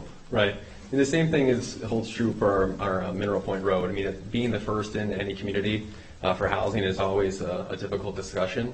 But really putting housing near jobs is a way to help people's stature in life and be able to be accessible to those jobs, and some of the benefits. Some of the things that you mentioned, which I do believe between the Beltline and major corridor, you could say the same thing for the Tri-State building. We're about the same amount of distance between the belt line and where our buildings will be located. We were purposeful in that, trying to stay at least 400 feet away from the belt line. But you do have that access to be able to access the belt line, to be able to get anywhere in the county in 15 to 20 minutes. I do think it makes the site desirable. And again, with there being the other amenities, your medical, your banking, your retail, your grocery, it's all near here. So I think it would be successful, but I understand your concern. Just to respond to that, the Trace is right across Broadway from substantial amount of residential. There's a whole residential neighborhood there. All the ones I'm aware of that we put in are right in residential or in the periphery of a residential area. That was our big problem here. We had it before. There is no residential here. And I talked about all the units we've added in the last 5 years. We also have a lot of units in Monona. We've got a lot. All of Pirate Island, behind Speedway, Anthony Place. I'm talking about the older ones. And I just did a little research. That's why I was curious what these were.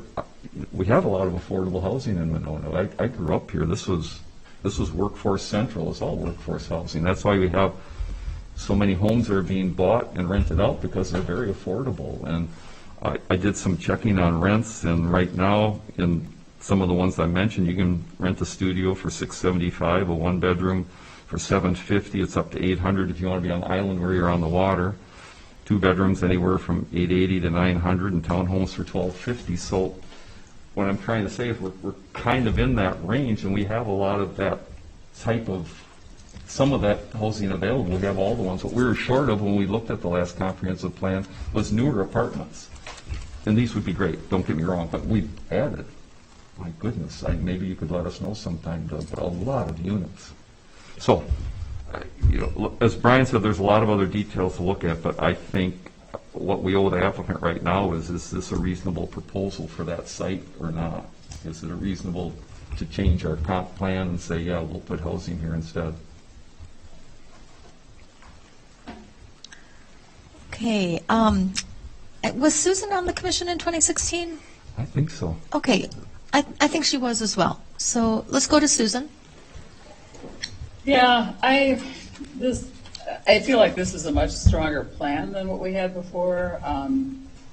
It's less dense. I like the fact that you would build the whole thing at one time. The other, there just are a lot of elements that are better about it. I do have the same concerns that Brian and Chris have mentioned, and when I saw it, I had the same reaction. I thought, what? Here, and then I read it, and I thought, well, this is a better proposal.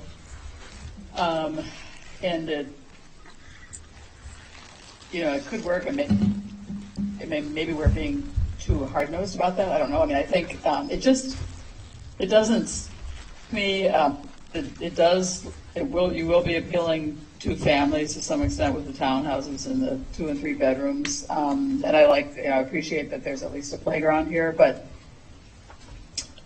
yeah, I do worry a little bit about the well, not a little bit. I do worry about the location. I'm not sure I'm as dead set against it as I was about the last one, because as I said, I think there are some pluses to this. And I, as they've said, really appreciate the work you've done, and the quality of this just appears to be solid. It doesn't seem like the best location to be either, but I guess I'm curious to hear what other commissioners think at this point about that. Yeah, I guess I don't have anything to add to that, really. I'm probably not as strong as Chris and Brian on it, because I think this is such a better proposal. But I still do have strong reservations about the location. I just think about families and people wanting to be able to access our libraries and pool and all of that kind of thing, and when they're way out like that, they just don't have a connection with the real residential part of Monona. In the same way that Yahara Commons does now. I think that's closer. Anyway, enough said on that point. No, Corinne, I would be happy to go, because I was fairly involved in that 2016 proposal as well. So if you would like to wait, that would be fine. Otherwise, Okay. Go for it. Thanks. I'm giving you a pass. I actually, I'm pretty excited about this project. I think it could be the catalyzer for that corridor, which so desperately needs to happen. We are in a housing affordability crisis, and although we have put up hundreds of units, they've all been market rate. And so I do know we have some affordable apartments here, but there is a wait list for all of them. And like you said, Chris, they're older and outdated, and it's not high-quality living, point blank. I think this is very similar to Tresta, now Yahara Terrace, surrounded by commercial. Not easy to get across Broadway to those neighborhoods. So someone could say that about those connections. There is some housing nearby. I mean, right on Femright, right on the other side of Menards, but there's also a cafe with apartments above. Some of the White Horses still live on that property. I think the green space surrounding it, I love that opportunity for folks. Some people like to live in a very urban environment, and not all people do. I talk to people who live at Yahara Terrace all the time, and they say they love living next to the Beltline because they could not live in a place that is quiet. They could not sleep where it is very quiet, which I like quiet, and I know other people here do too. Many of us in Monona like the quiet spaces, but not everyone does. And you know, that intersection is one of the, that intersection sees the most cars of any intersection on the Beltline Highway. I believe it's about 124,000 cars a day. And it's largely because of that bus connection with that park and ride and Stoughton Road. So there's certainly a lot of access. I think the workforce housing piece is so big because I know Meritor, I know UW Health, WPS, Pick and Save, well, now Metro Market, Menards, they would all appreciate having more people living right at their doorstep that could be employed there, especially when they're all seeing, a staffing shortages. I like that you have the Lutheran services there as a resource option. I think that is really, really excellent. I was going to say one consideration. This is something we've seen a lot of, and we've got another development in the hopper right now where they struggle to get enough parking, and so they're using a car share program through Mobility 22. So I'll throw that out as an option. It's where the development purchases 5 cars, and if the renters decide to not have an automobile and have access to those Teslas, then they get maybe a discounted rent or some kind of credit, some sort. And there's another place on East Wash, Baker's Place, I think it is. It's a 13-story, and they're using a car share program as well. Okay. So that's becoming really popular. And that might be great because you're right there in the middle of the access zone, and for people who are hopping onto the Beltline or on Stoughton Road to get north. We've got a great park, one of our biggest parks right by you, Ahuska Park, also a playground and lots of space and access to a farmer's market. Fantastic. I agree, it's not the easiest space to get to, but getting to Ahuska Park in a car is complicated as well, especially on the farmer's market. It's not the easiest. I certainly would never bike there. It's just how that corridor is, and we need a catalyzer to change that, I think. Let me see what else I've got here. Yeah, I think that's my thoughts is, we really do need some workforce housing. I think there are people who would have no problem living in that space and would really appreciate living in that environment with access to transportation right there. Thank you. Thank you. Okay, Corrine, you're up. All right.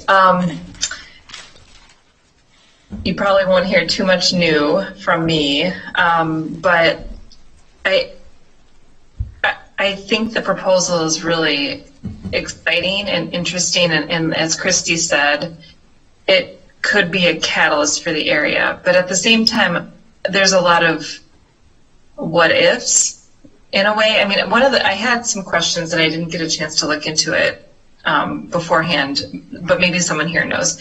I'm wondering, is there public transportation that drops off at the clinics? No? Okay. So the bus stop really is all the way across the street. I just wonder, I wonder if bus routes are going to change. And so I have a lot of I wonders. I wonder what happens if the bus routes change. I wonder what happens when those other two parcels get developed. I wonder what happens when the parcels down by Ahuska that are for sale get developed. I mean, so I feel like it's a tricky situation right now because it doesn't have a neighborhood. It doesn't really have the connectivity, but that doesn't mean it couldn't in the future. But from 2022 to whatever time that future is, there might be this period of time where it's the development happens and it's disconnected. And you know, if you're putting in this beautiful, it really is a beautiful looking concept, and then those other parcels don't get developed, it just is it's gonna be awkward. It's gonna be, maybe that's the wrong word, but it's gonna be, you know, I wondered about, are you gonna be able to draw and attract residents to that space?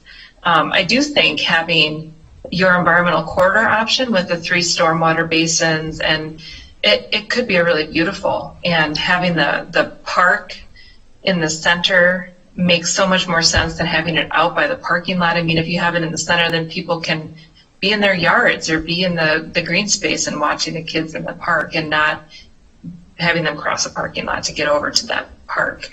You know, there could potentially be some kind of a pathway to Ahuska at some point. I mean, again, there's all these potentials that I think could happen on the site, but at the moment, I think I feel like Susan a little bit, maybe in between Susan and Christy.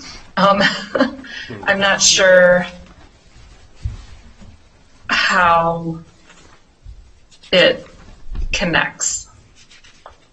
And I do think, you know, if it were me and I was moving to a community that had all the amenities that we have in Monona and I was that far away, I wouldn't want my kid to ride to the public library from that spot. So it's tricky, but it also is close to Edna Taylor, and you know, that's another beautiful place for people to go. So it's a challenge, and I really appreciate the creativity. I guess that's all I have to say right now. Corinne, right now, Madison Metro is reconfiguring all their routes to be newly designed by 2023. So I would imagine this corridor is going to be addressed, but I don't know that for certain. And then the Monona Lift service does take people, you just call and you can get a ride to any of those clinics. Okay. You know, it's kind of it's almost like a ride-hailing service. You know, Monona Lift does that. So just to address some of those transportation things. Okay, thank you. Yeah, absolutely. Do you folks have any more comments or questions? I don't have any. So I think, you know, obviously mixed feedback a little bit, which is, you know, to be expected. And we'll keep working on our plan. I think we will bring back something more formal for this, body to review. I do think, this site and where we have our offer of purchases, it kind of forces the Whitehorse family to put the road into the site. And so really it would be a catalyst of getting this site developed. It opens the door for the other 2 or 3 lots to come forward. And we don't know what would end up being there, but at least it would be buildable at that point, because right now it's not. And I do think, again, it's really hard to be that first in with housing into a business corridor. But there are many, many examples where it works, and I think what you mentioned as far as people who want to live in an urban setting would get that. And so really, one of the things that we look at when we're trying to decide where we want to put housing is, would this house be beneficial to the tenants, and in what way? And I think that checks all the boxes. This site checks all those boxes, and you're always going to be able to find something. Well, I wish I was a little bit closer to that. Well, I live in Fitchburg. There's just only one library, and so. There's sometimes you're close to the library or you're not, but there's other features that people choose to this property to live at, because of the proximity to those other features. And I do think there's quite a few of those, and Overall, workforce housing is extremely needed in Dane County. The average vacancy rate is under 2%. So we will fill these units. And I do think we like to provide the amenities at the site, and our company does significant amounts of rural housing with a lot less amenities. And if you bring the amenities to the property, that really helps the overall living experience. And I do think with a mixture of homes and the opportunity for some of that green space, we could come up with something pretty special that could be catalytic. And we really appreciate your time in reviewing this. That's good. Appreciate your time. I would say thank you for your creativity.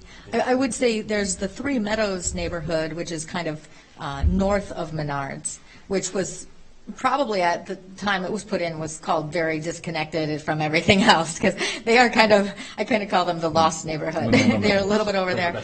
But, and so I think, you're creating a neighborhood in and of itself with what you're doing. And so I applaud those efforts, because I do realize you're taking a risk in being the first one in there, but I also agree that I know you'll fill those units if you did it. So, question, if you are coming back, then from what you said, your road has to come right through that existing metal building, so I assume that means if you came back, that metal building would be gone and that road would be put in?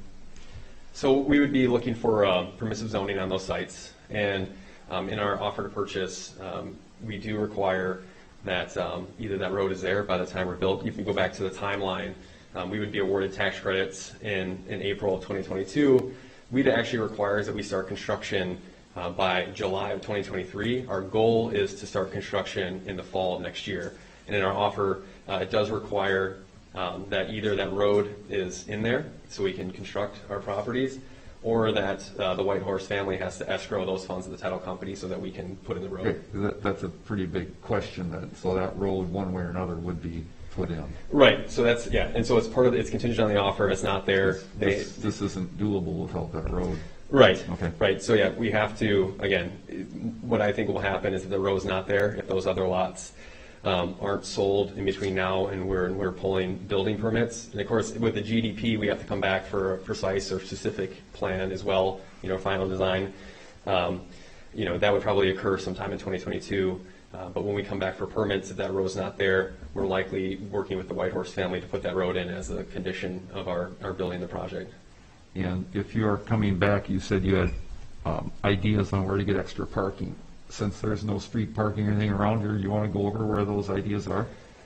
Yes, I just put my computer away. Well, if you're coming back, we should talk about it. Yep, no, definitely.